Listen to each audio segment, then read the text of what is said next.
because I really want to talk about step 4. Yeah. And step 4 is really... You know what the steps are? Are you steeped enough in this to know what the steps are?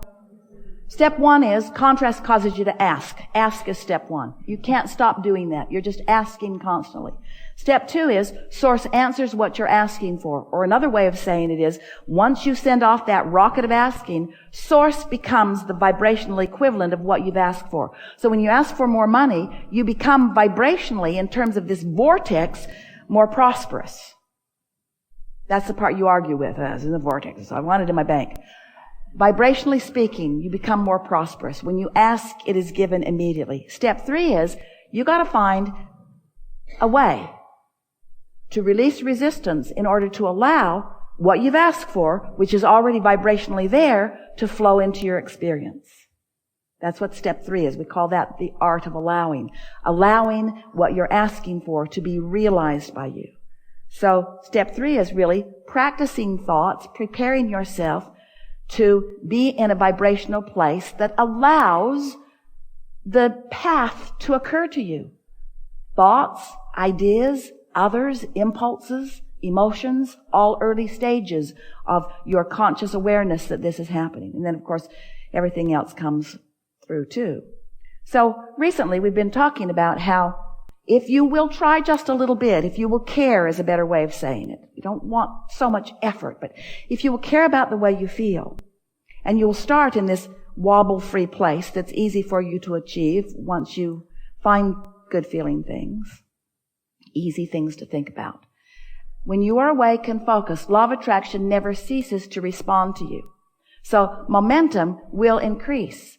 And as that momentum increases in the absence of resistance, you get into what we are calling like a high-flying disc.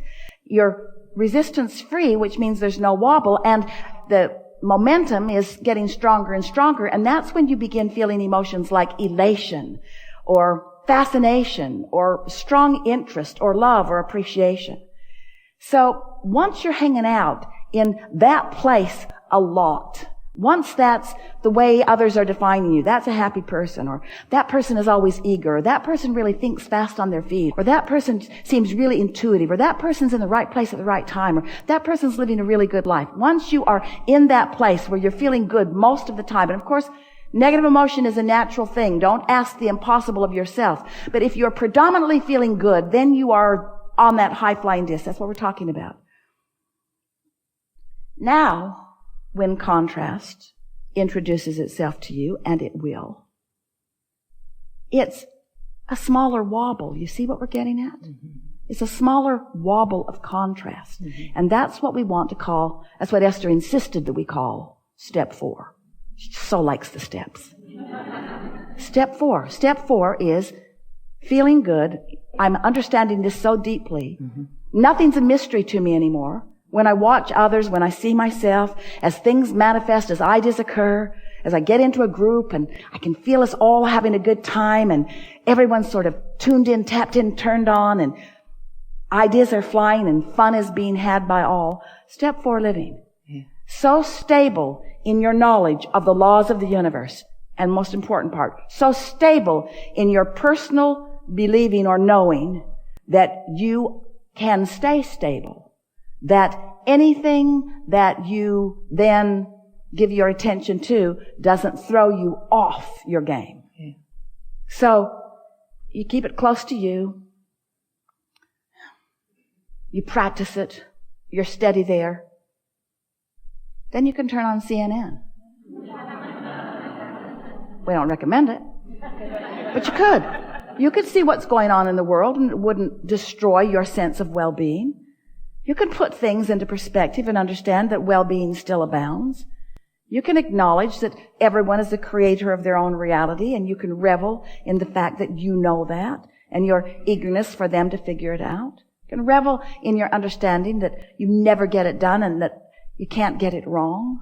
You can't get it wrong because you can't get it done. So we don't have to worry about fixing things. We don't have to worry about air pollution and water. Well, let's just put it to you this way. When you are worrying, you're not doing any of these things that we've been talking about. Exactly. And so when you say, I don't have to worry, Esther said the other day in her most clever of moments, the only thing to fear is fear itself, and that's terrifying.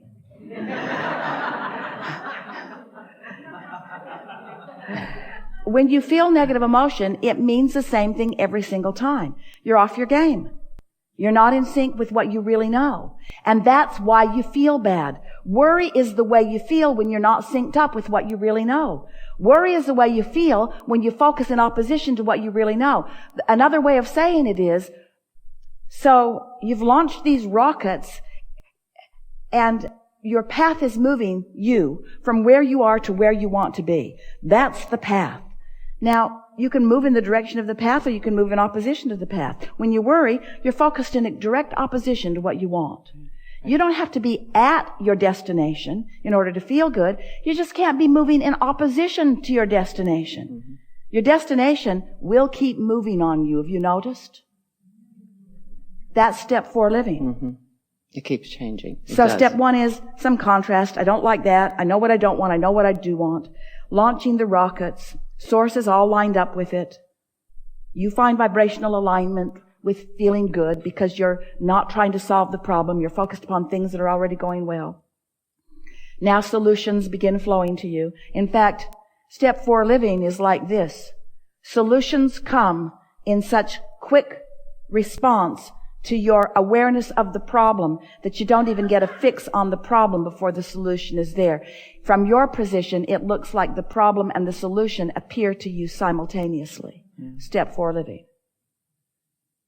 Don't you notice that all the time? Isn't that beginning to happen to you a lot? So then you say, but I'm a little bored because life is so good for me. I'm used to a little more drama. It's true. It's true. Drama causes me to focus. Esther says, I shine in a crisis.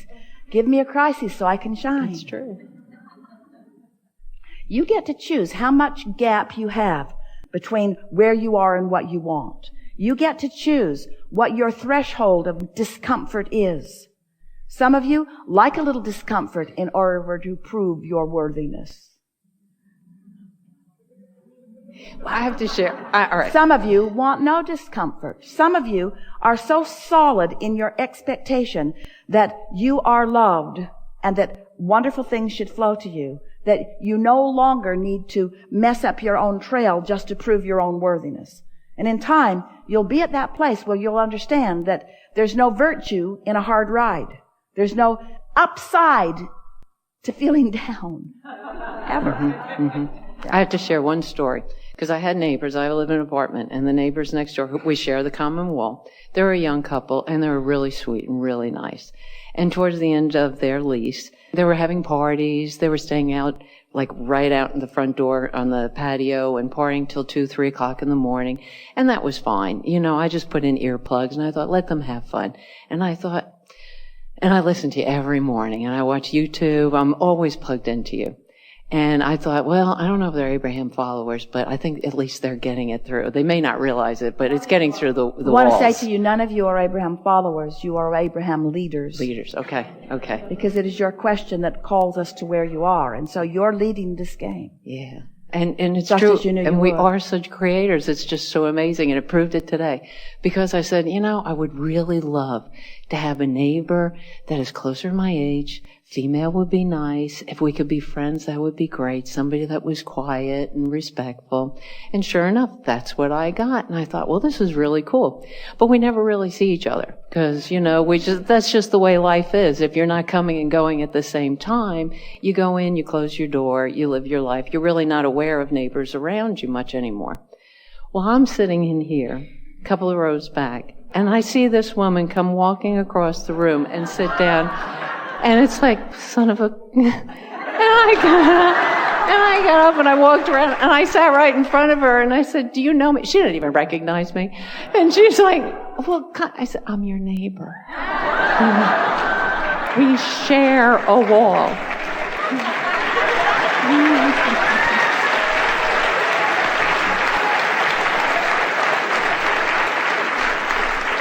No loud music.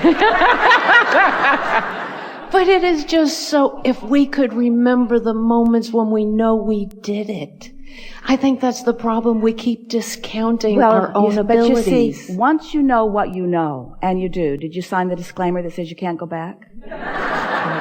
Once you know what you know, Now you begin noticing your setting up of it.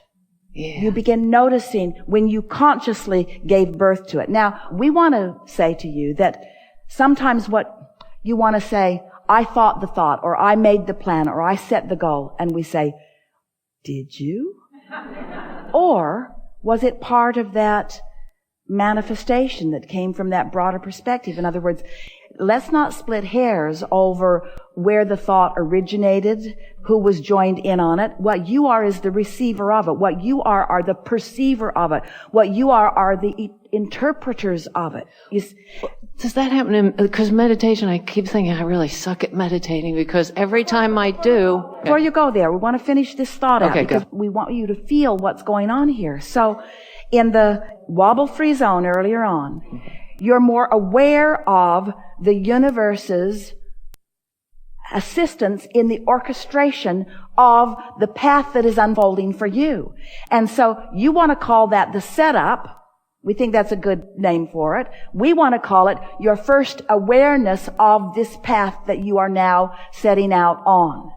And then as other pieces of the trail come into place, don't you just love the idea of following your bliss? Mm-hmm. Don't you like knowing that because you ask for it, it's already done, and now you just get to follow the inspiration for the satisfaction of being on the journey? You see, most humans still misunderstand. You think that you're here in order to get stuff done. It's not to get it done. It's to enjoy the deliciousness of the doing of it. Mm-hmm. It's for the fun and the clarity and the fulfillment of the pieces dovetailing. In the same way that we don't want to talk to you about the physiology of your body because you would get so bored before you would get to anything that would be meaningful for you. We just want to say your emotions tell you all you need to do, pay attention to them. That's the entire medical physiological conversation that we want to have to you. Feel good and you are. And so in the same way, we cannot possibly explain to you all of the details of all of the co-creating that are going on. We want to say to you that infinite intelligence is infinite and really, really good and on your team. So when life has caused you to identify that you want something, all resources move toward the fulfillment of that for you, for you, for you, for us, for you, for all of us, because there isn't anything that you ask for that doesn't take everything forward. You're the leading edge of all of it. Do you understand that? So when life causes you to become more, even if you haven't become more all the way, you've just become more with the request, Source gives undivided attention to the request, and all resources, the energy that creates worlds, moves in the direction of the fulfillment of that. And in your wobble-free zone, you pick up on it. You feel the setup. You feel the impulse. You follow that impulse and that impulse. And you begin watching things unfold for you. Every place you go, there's a parking place waiting for you right up front. Every place you go, there's someone there to greet you with something important for you to receive. Every single interaction of your life has the potential of revealing to you yet another way to know that you are on your path. There's no reason for you to ever be off your path if you care about the way you feel and you've practiced feeling good enough to know that you're on your path. But sometimes people haven't practiced feeling good. They don't know they're on their path. They feel bad. They can't tell if they're on their path, if they're not on their path. And now they're trying to control conditions and circumstances and others in order to make themselves feel good. That's hard. That's really a hard way to go about it, you see. Inspired living. Watching for the setup, being aware of it, and then seeing where it leads. Acknowledging it. All through the day. Oh, that was really good. Oh, that was really good. Oh, that was really, really, really, really good. That's really good. It's really good. Oh, that was good too. That was really good. That was really good. That was really good. And taking credit for your responsiveness, for your awareness, for your perception, for your perspective, for your being. So, aren't you lovely? You're willing to bang around. You'll bang around in bigger contrast and you'll launch rockets. And Source is then on it. The question is, how long are you going to bang around in the contrast and how soon are you going to get on the path that Source has already plotted for you? And how well are you going to stay on the path? How well are you going to understand the path? How pleasurable is the path going to be is really the question. And the answer to that is, what's my filter? What's my limit? How bad am I willing to feel before I'll meditate again?